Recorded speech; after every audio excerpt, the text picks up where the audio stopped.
Then you have another area, what I just spoke about, dealing with the MLAs. I think I've made myself quite clear that, we just against say no to corruption, say no to looting, say no to illegal activities. The rest of the areas, let's take them together.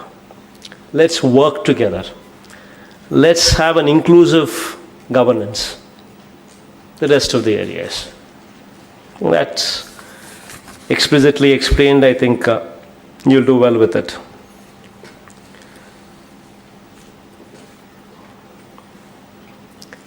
To bring about, as I said, the people should sit tight. To bring about that, we've gone ahead and given weekly off. I think weekly off for police, I don't think it's anywhere in this country.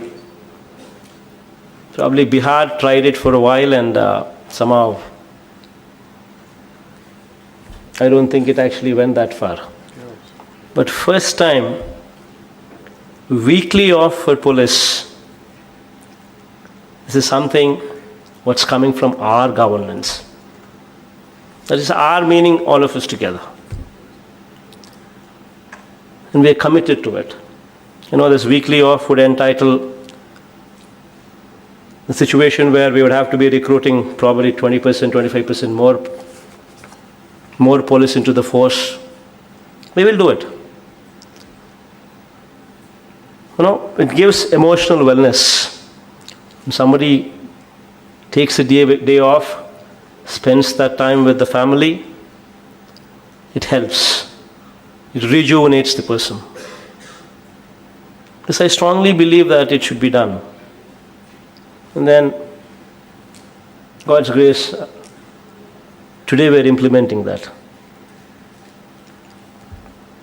Please ensure that it is scrupulously followed.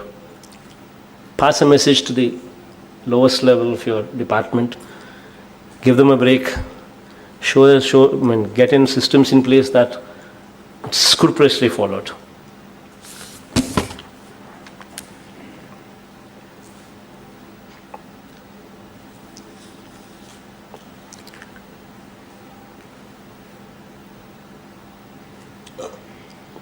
The perception that police are biased, the perception that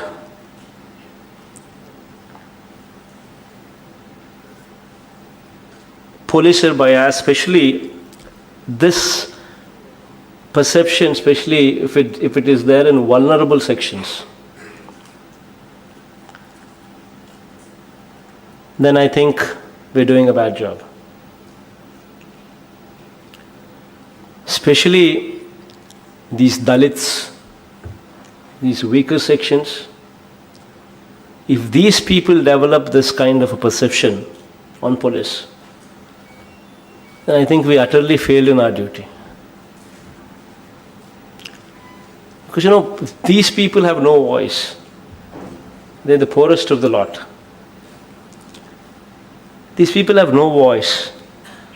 And if these people, if they feel that police are biased, then that is something that we need to seriously ponder. That is one thing what I ask you to just give it a little bit of thought. There in those sections, perception should change. In the police department also, have a reception area. Let's engage, even if it's going to mean recruiting people, we will recruit people. Have somebody in the front section. The moment somebody comes into the police department, let it be a reception area with a wonderful smile, receiving the complainant. It should be done. When somebody comes to lodge a complaint, it's out of distress that they're coming. And it's not that, we are doing them a favor by taking the complaint. we are rendering our service. So it's very important that, you receive them well. With a smile, the receptionist receives them, have them seated. Then a police comes. How do you see in the Western world? A police comes, talks to them, understands them, then files the case. These kind of mechanisms should have to come in place. I think all of you are youngsters, I think you can bring about this change, this transformation what was never there before. And I think Gautamanna also is wanting to bring about change, so I think they should be attempted. Friendly police. It's very important. And yesterday, while I was conversing with the collectors, I was mentioning about district portals. The district portals should document copies of FIRs, licenses, permissions given. All of these also should be made available in the district portals. The DPOs, the SDPOs, circle officers, SHOs should all be linked to this district portal, e-government system to ensure speed and transparency. Now, when we have, two things will happen by showing this kind of transparency. One, it will mount pressure on us to expedite the disposal of these cases. That's good. Two, it will showcase transparency. Now, both these things are very important.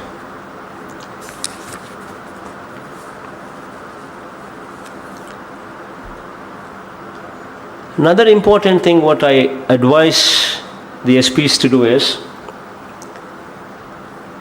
have a gauge of citizens' satisfaction. Every police department, whichever areas they are, whichever jurisdictions they come under, just gauge how the SIs are performing, how CIs are performing, how DSPs are performing, how ASPs are performing. In that area, just conduct a third-party citizen gauge, third-party inquiries, so that you get feedback whether that CI is corrupt, whether that SI is corrupt, whether that DSP is corrupt. See, we at the top level decide to be non-corrupt. 50% of corruption is gone.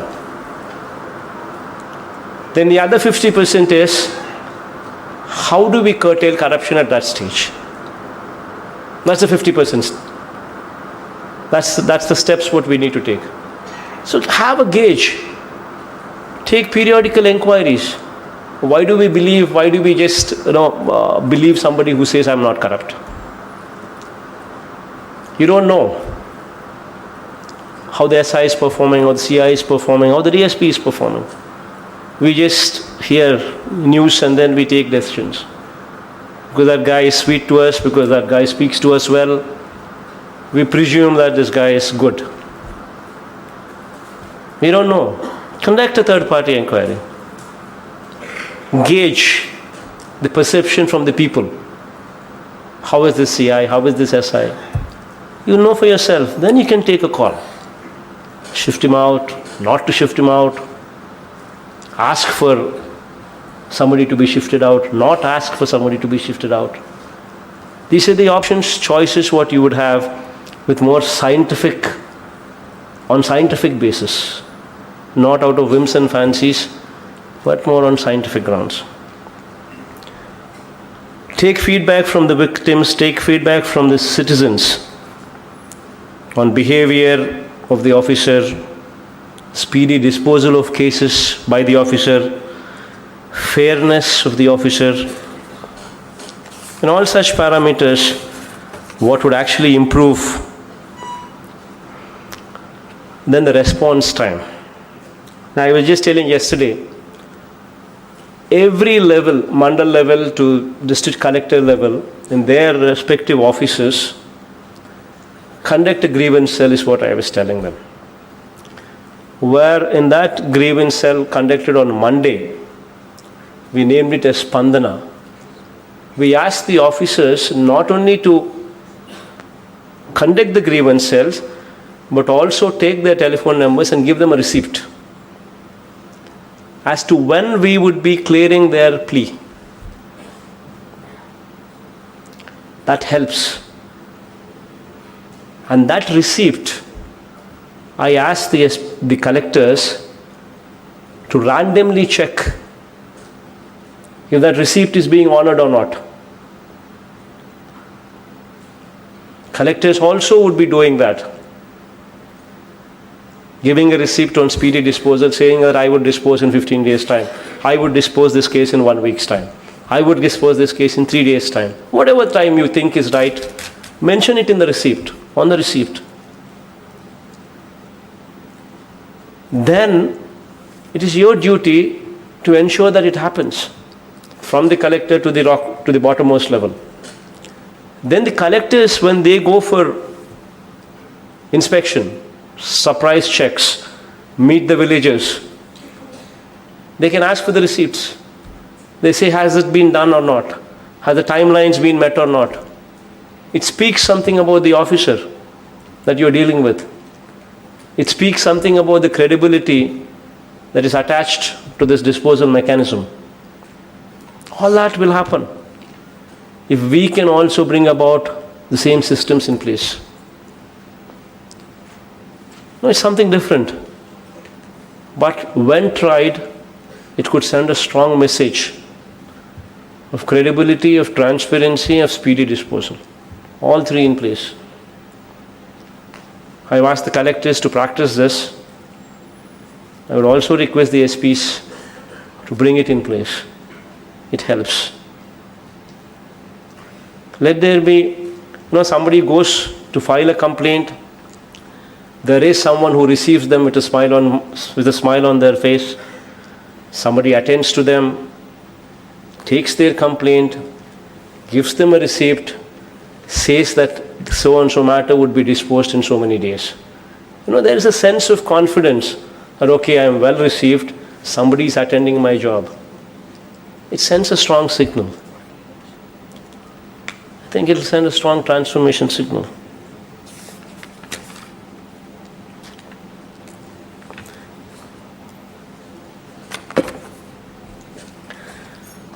And also SPs also, if they can shun pre-guided tours and conduct surprise checks, make night halts in the villages,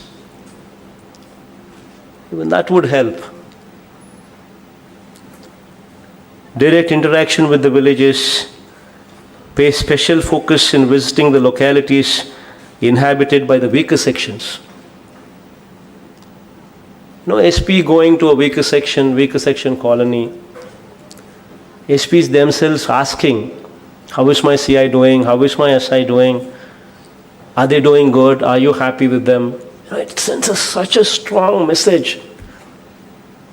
SP is doing. And it's not a pre-guided tour. Suddenly it's a surprise. Nobody knows where you're going. Suddenly you just get down, go to a weaker section, ask them, how is my CI doing? How is my SI doing? Are they doing good? Are you happy with them? And it sends a strong message. It helps change the system. But please make sure that you smile when you go there. That helps.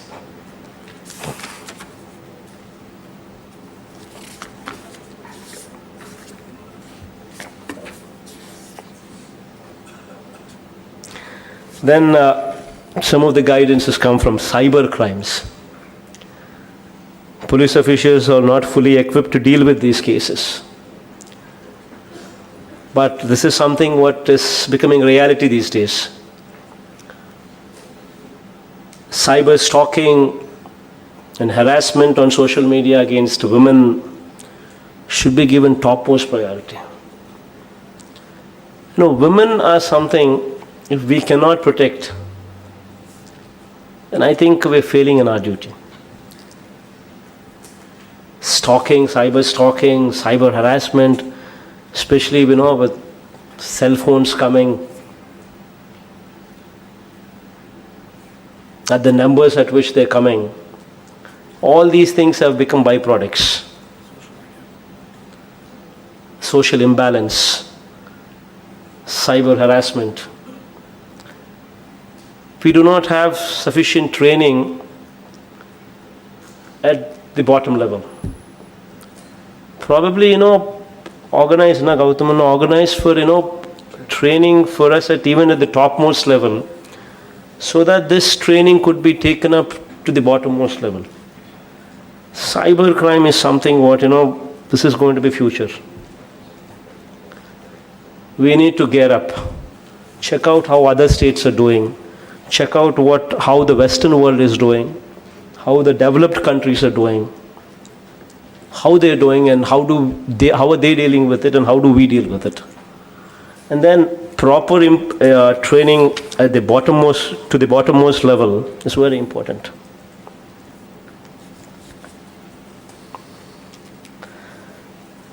Eve teasing, I don't have to mention.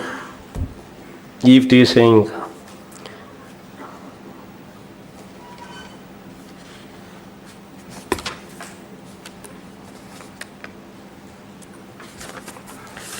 I guess by and large, I don't think I should go anything beyond this. I think all of you are quite capable. But I just thought, these are the best practices when we say good government, good governance, best practices, good policing, number one policing. I think these are the areas what should be touched. And I have absolute confidence and faith in you. In fact, if you remember right, before even my cabinet was sworn in, I finished recruitment of SPs. I finished recruitment of collectors. Before even my cabinet was sworn in. And you know how I did it? I just took 3 parameters. Honesty, efficiency, and not leaning towards TDP. Of course, I had to do that. Otherwise, the system would get further polluted. Meaning balance, neutral. That means YCP is not in power, that means somebody would be leaning towards YCP, obviously. It's only going to be the ruling party that people would be leaning towards at best. The reason why I did what I did was, last 5 years the system collapsed. The SPs and the collectors were made party to it. In a way, they were just asked to see rather than to do anything. That's what I just spoke about. Sand mafia, the illegalities. What I just gave few examples, and they were just made party to it. Illegalities, what should not be tolerated, were tolerated. Looting, what was not supposed to have been tolerated, was tolerated. Corruption, what was not supposed to have been tolerated, was tolerated. And all of it happened in front of our eyes. So obviously I had to see for people who were not leaning towards TDP. So that, a neutral atmosphere could come out. So I looked at honesty, I looked at efficiency. And then I figured out these people were the best for the jobs. And with utmost respect to you, I urge you to deliver good governance. I am not going to interfere, especially when it comes to corruption, especially when it comes to illegal activities, especially when it comes to looting. You have my word for it. And I am telling you from this stage, anybody who gives you instructions to do that, ignore them. Ignore them.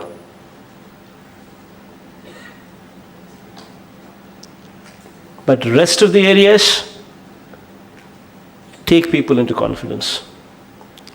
Take the MLAs into confidence. Take the ministers into confidence, because we are together as one. Governance means all of us together. So take everybody together. Bring in a governance what is inclusive governance. With inclusive governance, a lot of problems could be addressed in a better way, in a speedier manner, in an efficient manner. So keep that in mind. I don't think I should say anything beyond this. And I wish you all the best, and you have my faith and my confidence. And please make me proud. Thank you. Sir, as you desired, sir, the packed lunch is in front of all the officers. There is also agenda before the officers. So officers who have to present the agenda will keep their packed lunch aside and start the agenda, and then we go on. Collectors can have their packed lunch and bid us goodbye. Thank you.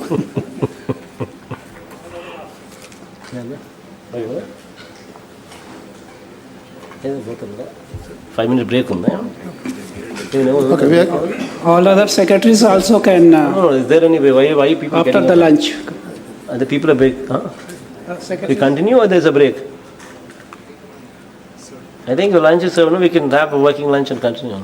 Until unless somebody wants to use washrooms for a while, maybe